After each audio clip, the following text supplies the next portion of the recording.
and you come back to 56.5. And then for 3, 7.9. If you have any issues or if you didn't get those answers, please raise your hand and we'll give you some help. All right, let's turn to the back of the page. So what is the area of circles and what is the formula? So again, I've given the standard formula over here that you'll see when you get to the SOL. The area is the measure of the surface space inside the circle. It's kind of like if you think about, in fact, let me go here, take a crayon, and we'll make a green crayon. And if I were to highlight everything on the inside, like the surface area in square inches or square units, in this case square feet, I've given some examples, or square meters, that's how we measure it. It's the surface space. And the formula we're going to use is right here. The area is always equal to pi r squared. So we've got this formula for us on the formula sheet that we'll have on the SOL.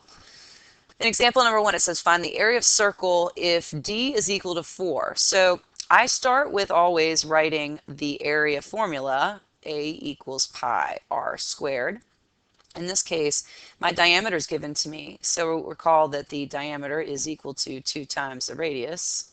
In this case, the diameter is 4.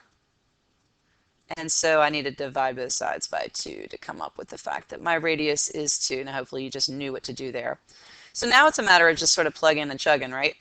Little erase replace. So pi, my r, I come up with is 2. And if I put this in terms of pi, without using anything relating to my calculator, I'm just going to leave the pi by himself, sort of drag him back to the next step, and do 2 squared, which is 4. So I've got the area is equal to 4 pi. And of course, if you do that in the calculator to come up with the actual number, okay, it would end up being 12.6. And we don't have a dimension, so we would just say units squared. Okay. All right, and the second example here, it says find the diameter of a circle if the area is equal to 34 pi. So here is kind of back what we were doing on our sheet before, where we always start with the formula. Always start with the formula. Write that darn thing down as many times as you need to in order to determine what to do. I'm looking for the diameter here, and in my formula I can find my radius, which of course then we can come back and find the diameter. But I need to input the information given. The A was 34 pi. So I need to just erase replace, it just happens to be on the left-hand side today, is equal to pi r squared. So what do I do now? I need to get the pi by himself, and if this pi, just going back to some of our other units, was something like 2. Let's say that was a 2 pi r squared. I would divide both sides by 2. Well, here it's a pi. And what does that matter? Is this a variable? No, it's a number. It's 3.14, etc., etc.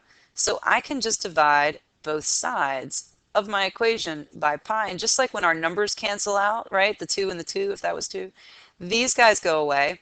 In fact, because this is legally just 34 times pi, I can get rid of the 2 pi's over on this side. And that's a helpful transition as I go down to the next step, because now I'm going to move the r squared to this side instead of equal to 34. Now it's just a matter of doing the square root of both sides to get my happy little r by himself, and I end up with r is equal to 5.8, and again we're back into just straight up units because I don't have any specific dimensions. Right, so that's important. We're going back and forth, and throughout the SOL, sometimes you're going to straight up ask you for the area of something or the circumference of something, and sometimes you have to backtrack. So let's talk about the sector. What is the sector of a circle? The sector is the region bounded by 2 radii and their intercepted arc. Go ahead and pause the video and input that information, and then come back. So just like we had in our arc length, when we talk about sector, it is the portion or the area of the portion of a circle. Okay, we call this the sector. The area of the sector is the fractional part of the circle's entire area. Okay, and generally it'll be shown this way. They may also, in a word problem, convey the fact that they're looking for the area of a garden or something like that. But that's what they're looking for. So what does this look like? Let's talk back about our fractional components. Again, we've just pretty much done this before. Here, the shaded area has a 126-degree arc measure. And so we're back to arc measure. And we need that portion or that piece in order to determine what the fraction of the circle is that matters to me. And when I do this in my calculator, I've got 7/20ths of the circle that is shaded in this case. Over here I've been given a 97-degree arc measure. So again, I've got to take that 97 away so that I can figure out what matters to me, because this is the arc measure I want. I want this guy, the big arc. And so when I do 360 minus 97, I come up with 263. And now I'm back to, okay, well then what's the fraction that is shaded? It's 263 degrees of the total, which is 360. And that's equal to, frankly, this doesn't reduce. This is a gnarly reduction. We're just back to exactly where we started, but we don't care. It's still legal. That's still the pure fraction of the circle that matters to me. And finally, in this case, I'm looking for just this portion. They've given me 340 from here all the way around to here is what they're trying to say there. So I need to do 360 minus 340. And when I do that, I get 20. So this is a 20-degree arc measure. 20 divided by 360 is my fraction. In this case, it turns into 1/8 of the circle that is shaded. So let's take a look at the formula for sector, and then you guys can do some examples. What is the formula for the area of a sector of a circle? Well, it's very similar to our arc length.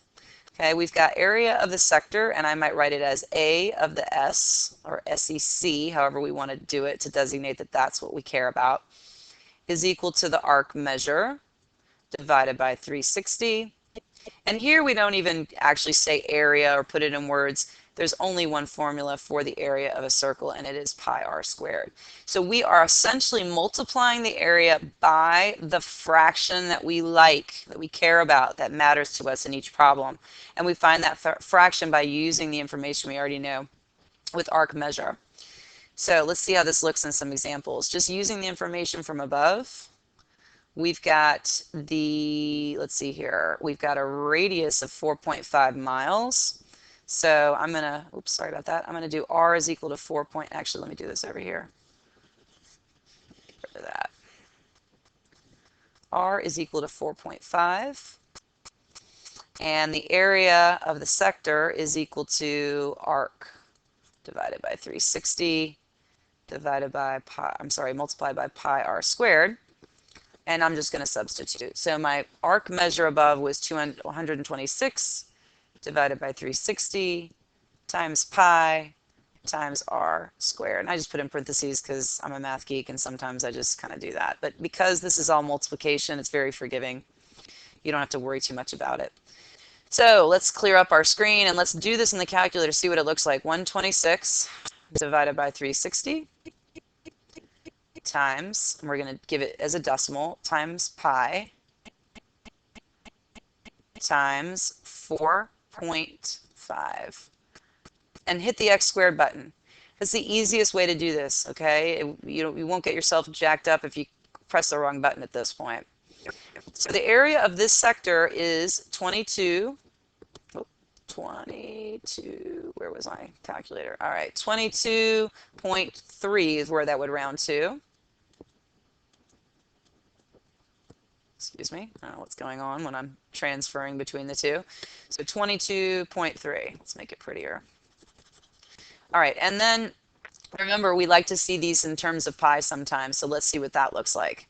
I'm going to do 126 divided by 360. So again, we're going to multiply everything except the pi. So it's going to be that fraction multiplied by 4.5 x squared, which gives me 7.1. And so the number in terms of pi would be 7.1 pi. Not as pretty as the stuff we saw above in arc length. So probably the SOL would just give it to you in these units. By the way, these are in miles. So this is a pretty big component. And remember, we're in miles squared because we're doing the area. All right, so go ahead and pause the video. Do number 2 and number 3 using the same formulas and check your work and make sure you got the same thing. And make sure that you do it in terms of pi too. Let's make sure we check our work both ways. All right, and you should have gotten those values for 2, 146.9 meters squared or 46.8 pi meters squared, same thing.